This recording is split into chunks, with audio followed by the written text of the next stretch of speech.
Assalamualaikum warahmatullahi wabarakatuh. Perkenalkan, nama saya Arlina Mitaudiastuti sebagai moderator kelompok dengan anggota Eci Febrilia, Desi Lutriani, Dinda Laila, Diki Ariesta, dan Fadliansa.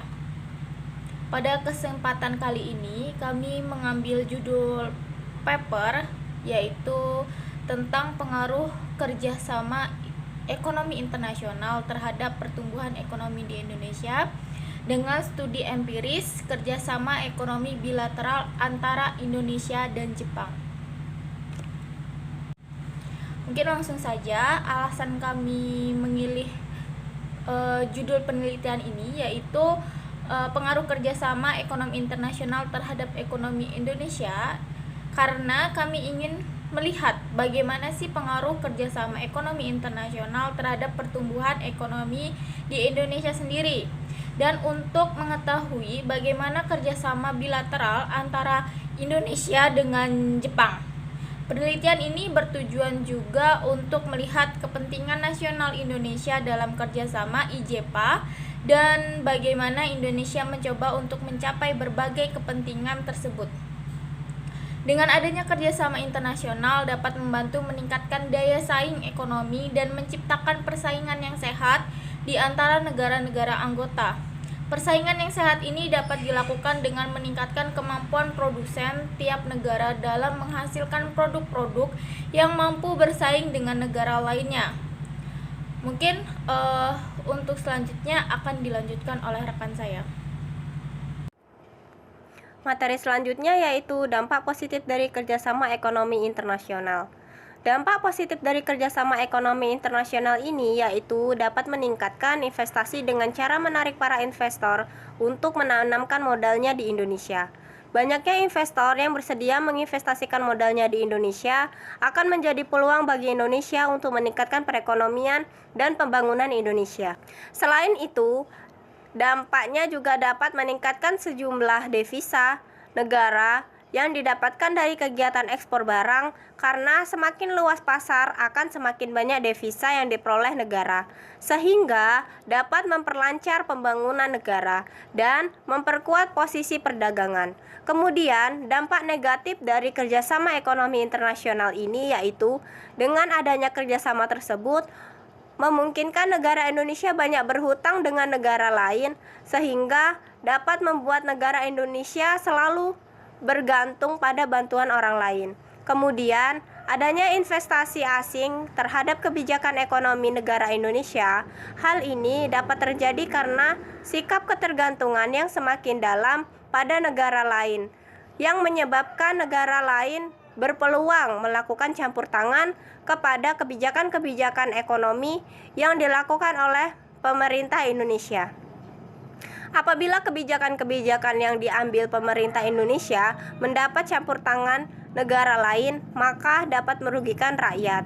Dengan adanya alih teknologi yang timbul dari kerjasama ekonomi antar negara memberi peluang masuknya tenaga kerja asing ke Indonesia, sehingga menyebabkan tenaga kerja Indonesia menjadi tersingkir dan dampaknya terjadi banyaknya pengangguran. Terima kasih. Tujuan mengapa Jepang melakukan perjanjian? Yang pertama yaitu karena kondisi ekonomi, yang kedua karena negara kita saling melengkapi. Dengan adanya perjanjian bilateral, kedua belah pihak bersepakat bahwa kerangka dari tujuan kerjasama ini terdapat 6 kerangka. Yang pertama yaitu untuk liberalisasi perdagangan barang dan jasa kedua negara. Yang kedua, untuk meningkatkan dan memperkuat kegiatan perlindungan dan investasi kedua negara. Yang ketiga, memastikan hak kekayaan intelektual. Yang keempat, meningkatkan transparansi dan menciptakan pemerintah yang menguntungkan kedua belah pihak negara. Yang keempat, untuk melakukan promosi dengan meningkatkan kegiatan anti persaingan dan kerjasama. Yang keenam, untuk memperdalam kerangka dalam kerjasama. Yang ketujuh, terakhir menangkapkan prosedur yang efektif untuk menegakkan perjanjian dan menyelesaikan perselisihan. Dalam perjanjian bilateral IJPA, Indonesia mengadopsi strategi kepentingan nasional dalam sektor penggerak Indonesia. Jepang sepakat bahwa industri otomotif, listrik, elektronik, dan alat berat merupakan kekuatan pendorong utama untuk pertumbuhan ekonomi di negara masing-masing.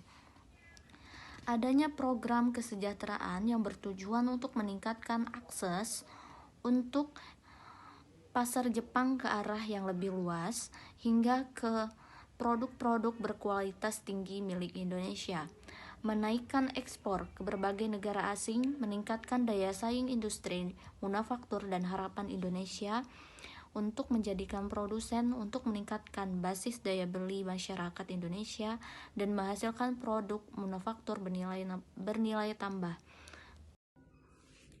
Selanjutnya yaitu materi keempat, yaitu terdapat faktor-faktor pendukung dan penghambat hubungan bilateral Jepang dan Indonesia. 1. Jepang dan Indonesia sama-sama memiliki kepentingan yang sama. Bagi Indonesia dapat meningkatkan akses pasar barang dan jasa, peningkatan investasi Jepang di Indonesia, serta bantuan luar negeri terbesar.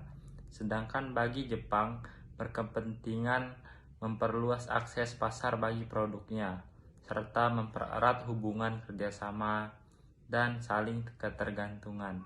Sedangkan faktor penghambatnya yaitu pengalaman Indonesia yang pernah menjadi jajahan negara Jepang. Namun beberapa usaha Jepang dalam memberikan bantuan kepada Indonesia telah berhasil memperbaiki lagi hubungan Indonesia dan Jepang. 2. Sisi investasi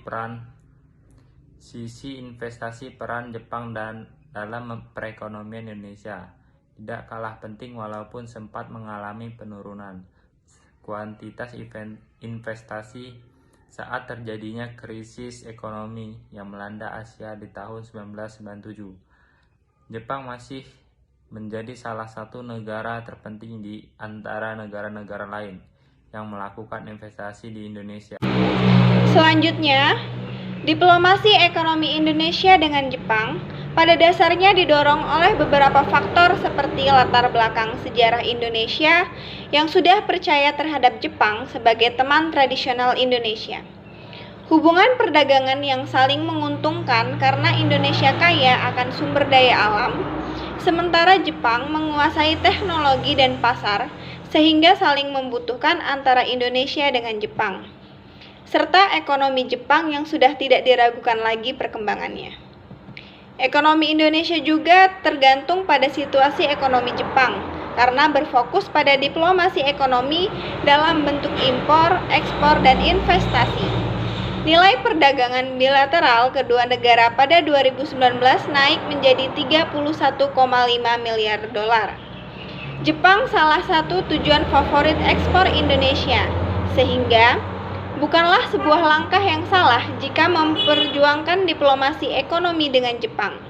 Meskipun IJPA adalah kemitraan ekonomi, diharapkan kerjasama ini dapat memberikan keuntungan baik bagi Indonesia maupun Jepang. Kerjasama ini diharapkan akan terus meningkatkan pembangunan ekonomi oleh kedua negara. Materi ke-6.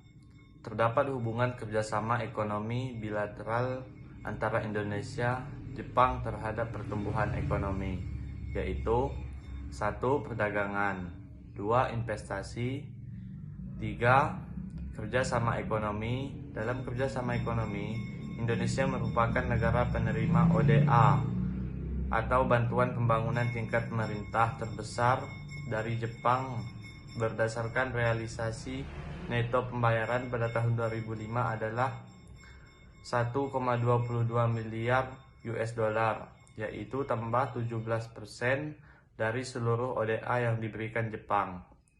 Selain itu, realisasi bantuan untuk tahun 2006 adalah pinjaman yen 125,2 miliar yen, bantuan hibah 5,4 miliar yen, berdasarkan pertukaran nota-nota.